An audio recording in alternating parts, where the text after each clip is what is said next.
जय शनिदेव। प्रिय दर्शकों, मैं राजेश जोशी आपका ज्योतिष जागृति केवल सत्य कार्यक्रम में आज फिर से स्वागत करता हूं। प्रिय दर्शकों, आज 24 मार्च 2012 को चैत्र का दूसरा नवरात्रा प्रारंभ हो चुका है और आप सबके लिए सूचना देना चाहूँगा कि नवरात्रों में आप दुर्गा सप्तशती का पाठ कीजिए, चाहे कोई भी आप इष्ट देव को मानते हो उसका पाठ कीजिए। नित्य नियम से रोज़ाना ये किया हुआ पाठ नवरात्रों में शुभ हो करके नॉर्मल से ज़्यादा अच्छा फल देता है, क्योंकि हमारे हिंदू संस्कृति में नवरात्रों के मुहूर्त को बहुत ज़्यादा अच्छा माना जाता है। ये 9 दिन माता के दिन माने जाते हैं। माता का गुणगान किया जाए, उनका पाठ किया जाए, उनका सिमरन किया जाए, उनके आगे ज्योत जलाई जाए सुबह शाम, या कई लोग, बहुत सारे लोग अखंड ज्योत भी जलाते हैं जो उसकी केयर कर पाएँ, तो वो सदैव घर में बरकत लाने के लिए सहायक सिद्ध होती है। वो ज्योत जलाई हुई आपकी, जैसे मैंने आपको कल भी थोड़ी सी उसकी विस्तृत जानकारी दी थी। आज दूसरा नवरात्रा है तो 9 नवरात्रे इसी तरह से मैं आपको थोड़ी थोड़ी इसकी विस्तृत जानकारी देता रहूँगा। मेरी कोशिश ये रहेगी कि आपको टिप भी ऐसा नवरात्रों से जुड़ा हुआ दूँ ताकि आप इससे लाभान्वित होकर अपना जीवन यापन और अच्छा ज़रूर कर पाएँ। पर प्रिय दर्शकों, उसके साथ साथ अपनी सिखाने की श्रृंखला को आगे बढ़ाता हुआ आज हम फिर बात करेंगे टॉरस लगन की कुंडली में। हम सारे योग कारक ग्रहों की बात इसमें कर चुके हैं, चाहे शुक्र हो, चाहे बुध हो, चाहे शनिदेव हो, जिनके रत्न पहने जा सकते हैं। लेकिन एक और चीज़ है, इसमें सूरज देवता जो हमने पहले छोड़ दिया था, वो इसीलिए छोड़ दिया था कि वो सबसे ज़्यादा योग कारक ग्रहों की गिनती में नहीं आता, क्योंकि सूरज देवता इस लगन कुंडली में एक समग्रह माना जाता है। समग्रह इसलिए क्योंकि बहुत अच्छे घर का मालिक है, लग्नेश का अति शत्रु होने की वजह से इसे समग्रह की पदवी प्राप्त है। लेकिन प्रिय दर्शकों, अगर सूरज की दशा अंतरदशा चल रही हो, सूरज की महादशा अंतरदशा में जातक का मकान, गाड़ी, भूमि, वाहन ना बन रहा हो और जातक को वो लेना चाहता हो, तो कुछ कंडीशन में किसी विद्वान की सलाह लेकर के यहाँ सूरज देवता का रत्न माणिक धारण किया जा सकता है। वो माणिक धारण करना आपके लिए सदैव लाभदायक सिद्ध होता है, लेकिन पर्टिकुलर कंडीशन में और किसी विद्वान की सलाह लिए बिना इसे कदापि धारण मत कीजिएगा। वो सदैव हर जातक के लिए वर्जित होता है, बस एक प्रॉपर कंडीशन होती है। तो प्रिय दर्शकों, सूरज देवता अगर लगन में पड़े हों, तो मकान ना बन रहा हो, सूरज की दशा अंतरदशा आई हो, आपने गाड़ी लेनी हो, आपने प्लॉट लेना हो, आपकी प्रॉपर्टी बनाने वाली हो, आपकी माता की सेहत तक ना ठीक रहती हो, तो थोड़े टाइम के लिए आप सूरज देवता का रत्न माणिक धारण कर सकते हैं। वो धारण करना सदैव आपके लिए फायदेमंद होगा, लेकिन ये सिर्फ उतनी देर तक ही धारण कर सकते हैं जितनी देर तक सूरज की दशा अंतरदशा चल रही हो और उससे आपने लाभ लेना हो और वो कहीं डिग्री वाइज बलहीन होकर के बैठा हो। तो दर्शकों, दूसरे भाव में पड़ा हो तो भी सूरज देवता का रत्न माणिक धारण किया जा सकता है। उसकी दशा अंतरदशा में आपको लाभ उसका अवश्य मिलेगा। दर्शकों, तीसरे भाव में पड़ा हो तो सूरज देवता का रत्न माणिक धारण करना सदैव वर्जित माना जाता है। वो किसी कीमत पर धारण नहीं किया जाता। वो माता को भी कष्ट देता है, छोटे भाई बहन से भी कला क्लेश मचवाता है, विदेश की फिजूल की यात्राएं भी होती हैं छोटी मोटी, उससे भी जातक को लाभ नहीं मिलता। यहाँ से सूरज देवता ने जितनी दृष्टि नवम भाव पर डाली, तो पिता से भी मनमुटाव बना रहता है, पिता से बहुत ज़्यादा अच्छे रिलेशन में वो मधुरता बनाने में मददगार नहीं होता, धर्म को जातक जल्दी नहीं मानने वाला होता, वो सदैव चौतरफा प्रॉब्लम्स देता ही मिलता है। ओन साइन का पड़ा हो तो मकान, गाड़ी, भूमि, वाहन बनाने वाला हुआ, तो सूरज की दशा अंतरदशा में आप माणिक पहन करके मकान, गाड़ी, भूमि, वाहन बनाने का एडवांटेज ले सकते हैं। वो सदैव लाभ देता है। सूरज देव पंचम भाव में पड़े हुए, पंचम भाव में पड़े हुए तो पुत्र प्राप्ति का योग अवश्य बना देंगे। सूरज का रत्न पहना हुआ आपके घर में संतान को उत्पन्न करने में, पुत्र संतान प्राप्ति करने, क्योंकि सूरज को एक मेल ग्रह की पदवी प्राप्त है, तो मेल ग्रह की पदवी प्राप्त होने की वजह से अगर पंचम भाव में पड़ा हुआ तो सूरज का रत्न पहन करके आप उसे एक्टिवेट करके एक मेल इशू का योग अवश्य बनवा सकते हैं। पर सूरज की दशा अंतरा देखना अति आवश्यक है, उसके बिना धारण मत कीजिएगा। वो सदैव हर जातक के लिए वर्जित माना जाता है। उसके लिए दशा अंतरा का चार्ट चेक कीजिए। अगर सूरज अटका है और सूरज से जुड़ा हुआ आपका काम अटका है तो ही उसे धारण कीजिएगा। दर्शकों, सूर्यदेव अगर छठे भाव में पड़े हों, कभी इसका रत्न गलती से भी धारण मत कीजिएगा। यहाँ जातक का कार्तिक का जन्म हो जाता है, माता, गाड़ी, भूमि, वाहन को उठा के छठे भाव में रख दिया तो रोग, ऋण, कर्जा, दुर्घटना, मुकदमा, कोर्ट केस, लिटिगेशन और मकान का लेट बनना, मदर की हेल्थ को प्रॉब्लम आना, इन सारी चीज़ों में सूर्य देवता बढ़ोतरी करके यहाँ से जितनी दृष्टि डालते हैं 12वें भाव पर, तो फजूल के व्यय, अस्पताल के खर्चे, जेल यात्रा, कोर्ट केस वगैरह बढ़ा करके जातक की मुश्किलें कई गुना बढ़ाते हैं। तो छठे भाव में पड़े हुए यानी नीच के सूर्य देवता को कभी धारण नहीं किया जाता, सदैव हर जातक के लिए वर्जित माना जाता है। प्रिय दर्शकों, अगर सूर्यदेव सप्तम भाव में पड़े हों, सप्तम भाव में पड़े होने से भी मकान, गाड़ी, भूमि, वाहन मकाने के लिए आप पहन सकते हैं, लेकिन यहाँ पार्टनरशिप में थोड़ी सी डिस्टर्बेंस अवश्य देता है, क्योंकि सूरज भी एक सेपरेटिव प्लैनेट माना जाता है। दाम्पत्य सुख के लिए भी बहुत ज़्यादा अच्छा नहीं माना जाता, लेकिन जो लोग अनमैरिड हैं और डेली वेजेस की जिनको प्रॉब्लम आ रही है, उसके मुताबिक वो पहन करके डेली वेजेस का रास्ता अवश्य खोल सकते हैं। यहाँ से जितनी दृष्टि लगन पर डाली तो लगन पर भी टोटली रिजल्ट उसके नेगेटिव रहते हैं। पर्सनैलिटी को अग्रेसिव करके मेंटल पीस पूरी तरह डिस्टर्ब ज़रूर कर देता है। दर्शकों, सूर्यदेव अष्टम भाव में पड़े हुए कभी भी इसका गलती से भी रत्न धारण मत कीजिएगा, क्योंकि मकान, गाड़ी, भूमि, वाहन तो पहले ही बहुत लेट होने वाला है। अगर यहाँ से आपने इसको एक्टिवेट कर दिया तो बिना कारण की ऑब्स्टेकल जीवन के माता की हेल्थ को भी बहुत बड़ी प्रॉब्लम में आ सकती है। यहाँ से जितनी दृष्टि दूसरे भाव पर डाली तो धन, कुटुंब, वाणी संबंधी भी सदैव नेगेटिव रिजल्ट मिलेंगे।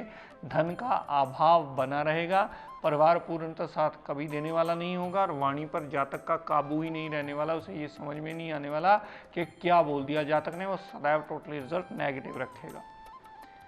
दर्शकों, अगर सूर्यदेव नवम भाव में पड़े हों, नवम भाव में पड़े होने से सूरज की दशा, अंतरदशा में इसका रत्न धारण किया जा सकता है, जो कि मकान, गाड़ी, भूमि, वाहन बनाने में आपको मददगार सिद्ध होगा। और यहाँ पर सूरज देवता जितनी दृष्टि तीसरे भाव पर डालेंगे तो छोटे भाई बहन से कला क्लेश अवश्य मचवा देंगे, फजूल की यात्राएं अवश्य होंगी। विदेश यात्रा करके भी जातक प्रॉपर रिजल्ट नहीं देता, तो यहाँ पर पहनने से सिर्फ एक मकान, गाड़ी, भूमि, वाहन लेने में मदद ज़रूर मिलेगी, लेकिन अन्यथा उसके रिजल्ट बहुत ज़्यादा अच्छे नहीं होंगे। सिर्फ मकान के लिए थोड़ा टाइम पहना जा सकता है, उसके बाद उसे उतार दिया जाना चाहिए। दर्शकों, अगर सूर्य देवता दशम भाव में पड़े हुए, वहाँ वो दिशा बली हो जाते हैं। दिशा बली होने से सूरज देवता का रत्न पहना जा सकता है। वो मकान, गाड़ी, भूमि, वाहन मकाने में जितना भी अटकल लग रही हो, किसी का मकान ना बन रहा हो, किसी की गाड़ी ना आ रही हो, किसी का उसके लिए लोन सेंक्शन ना हो रहा, सरकार से किसी का काम अटका हुआ हो, तो सूरज देवता का यहाँ पहना हुआ रत्न वो सारी चीज़ें निकाल के जातक का जीवन यापन आसान कर देगा। लेकिन सूरज देवता का रत्न इस लगन कुंडली में प्रिय दर्शकों लाइफ स्टोन नहीं है, वो सदैव हर जातक को साथ में नुकसान अवश्य लेकर के आएगा। किसी भी विद्वान से सलाह किए बिना यहाँ सूरज देवता का रत्न रूबी धारण मत कीजिएगा, वो सदैव हर जातक के लिए वर्जित होगा, जब तक उसकी प्रॉपर दशांतर दशा देखकर आपको कोई विद्वान गाइड ना करे कि इसे सिर्फ आप साल के लिए पहनिए, 6 महीने के लिए पहने। जितनी देर की इसकी दशांतरा का पीरियड हो, उतनी देर से इसे लाभ लेने के लिए आप ग्रहण कर सकते हैं। दर्शकों, सूरज देवता अगर 11वें भाव में पड़े हुए, यहाँ भी धारण किया जा सकता है। माता को लाभ देने के लिए, अपनी प्रॉपर्टी को बनाने के लिए, गाड़ी लेने के लिए, भूमि वाहन खरीदने के लिए, यहाँ से जितनी दृष्टि डाली पंचम भाव पर, तो पुत्र प्राप्ति के योग के लिए रूबी थोड़ा टाइम के लिए अवश्य धारण किया जा सकता है। और अगर सूरज देवता उच्च के 12वें भाव में होंगे तो कदापि धारण मत कीजिएगा। विदेश की जातक की सेटलमेंट अवश्य हो जाएगी, लेकिन यहाँ अगर धारण किया गया तो फजूल के खर्चे, अस्पताल के खर्चे, मेंटल पीस का डिस्टर्ब होना। यहाँ से जितनी दृष्टि छठे भाव पर डाली तो रोग, ऋण, कर्जा, दुर्घटना, मुकदमा सारी चीज़ें एक्टिवेट करके जातक का टोटल जीवन यापन डिस्टर्ब करके मुश्किलों से भर देगा। और जातक को ये समझ में नहीं आ रहा होता कि इतना कुछ करने के बाद भी, मेरे एफर्ट्स करने के बाद भी ये रिजल्ट्स क्यों नहीं मिल रहा। तो वैसे तो मैंने जैसा पहले भी आपको 2 बार कहा प्रिय दर्शकों, इस लगन कुंडली में माणिक्य धारण नहीं किया जाता, सिर्फ कुछ पर्टिकुलर प्रॉपर कंडीशंस होती हैं जिसमें माणिक धारण किया जा सकता है। जहां वो मकान बनाने में अटकल दे रहा हो, गाड़ी लेने में अटकल दे रहा हो, मेंटल पीस डिस्टर्ब कर रहा हो, घर की प्रॉपर्टी ना बन रही हो, उन प्रॉपर कंडीशन में ये धारण किया जा सकता है। लेकिन वो भी सिर्फ तब जब सूरज की महादशा या सूरज की अंतरदशा चल रही हो। किसी विद्वान से सलाह करके धारण कर से उसे उतना टाइम में वो लाभ लिया जा सकता है, अन्यथा ये रत्न धारण नहीं किया जाता। ये बात याद रखिएगा प्रिय दर्शकों। सूरज देवता का रतन माणिक भी सदैव मूंगे की तरह रिंग फिंगर में ही धारण किया जाता है और बहुत से लोग इसे धारण करने में सदैव गलती करते हैं। हम लोग इतने लोगों से डेली मिलते हैं, हमको पता चलता है, तो बहुत सारे लोगों को जब हम देखते हैं कि सूरज देवता का रतन माणिक चीची उंगली में डाल दिया है, ये किसी ने किसी और फिंगर में डाल दिया, ये सिर्फ रिंग फिंगर में डलता है और ये कभी भी चांदी में नहीं डलता, ये सदैव याद रखिएगा। क्योंकि चांदी में डालना सूरज की तासीर को खत्म करना है, क्योंकि ये दोनों हैं तो आपस में अति मित्र सूरज और चंद्रमा, लेकिन इनके तत्व एक दूसरे के बिल्कुल उल्ट हैं, वो एक दूसरे को बिल्कुल खत्म करते हैं। और सबसे बड़ी बात आपको एक इन्फॉर्मेशन दे दूं प्रिय दर्शकों, आप में से बहुत सारे लोग आते हैं, आपसे बहुत सारे लोग रिक्वेस्ट करते हैं कि अब आप उन्हें एडमिशन दी जाए चलते हुए बैच में, क्योंकि वो बहुत जगह से पढ़ के धक्के खा के दिक्कत परेशानियां झेलते हैं, उन्हें प्रॉपर बेसिक नहीं क्लियर होते। तो सब के लिए रिक्वेस्ट करना चाहूँगा कि हमारा बैच सिर्फ दिसंबर में ही शुरू होता है, जिसके फॉर्म्स हम नवंबर में देते हैं और ये फ्री ऑफ कॉस्ट होता है। जो भी पढ़ने के इच्छुक हों नवंबर तक अब उन्हें वेट करनी पड़ेगी, वो चाहे किसी से बेसिक्स पढ़े हुए हों चाहे ना हो, लेकिन हमारा बैच नवंबर में फॉर्म बांटता है और दिसंबर से हम उस बैच को पढ़ाना शुरू करते हैं, दिसंबर के पहले संडे से। तो आप सबसे हाथ जोड़ के विनती है, जो भी एजुकेशन लेना चाहे अब उसे नवंबर तक वेट करनी पड़ेगी, या अगले नवरात्रे जब आएंगे उसमें भी हम फॉर्म बांटना शुरू कर देते हैं, वो आपको रिजल्ट देने में बाध्य होंगे, ताकि हम आपकी सिलेक्शन करके उस हिसाब से ही अपना बैच शुरू करते हैं। प्रिय दर्शकों, एक बात याद रखिएगा, नवरात्रे चल रहे हैं, सबके लिए बहुत ज़्यादा शुभ मुहूर्त है।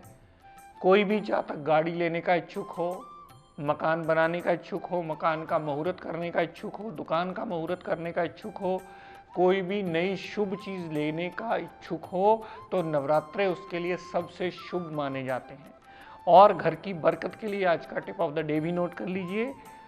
हम लोग घर की बरकत के लिए बहुत ज़्यादा रिसर्च करते हैं, क्योंकि आजकल आप जानते हैं महंगाई का ज़माना है, हर बंदा कमाता जितना है उसके खर्चे उससे कहीं ना कहीं आगे ही निकलते हैं, जिसकी वजह से वो फ्रस्ट्रेट अवश्य हो जाता है कि अगर 10,000 कमाता है तो 12 का खर्चा खड़ा है, 15 कमाया तो 18 का खर्चा खड़ा, वो ये चीज़ें देता ही रहता है।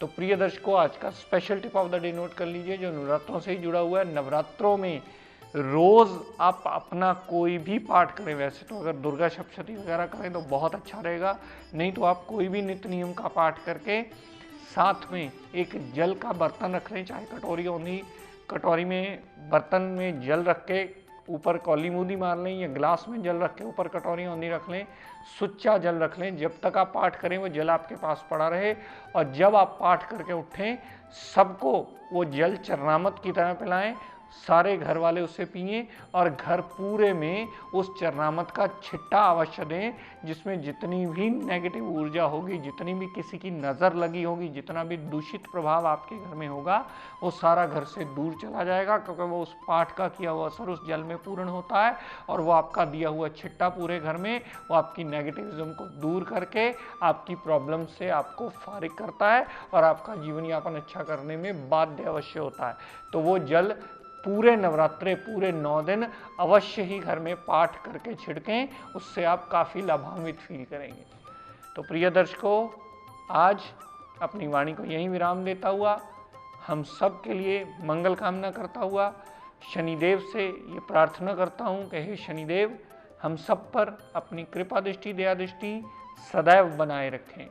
जय शनिदेव।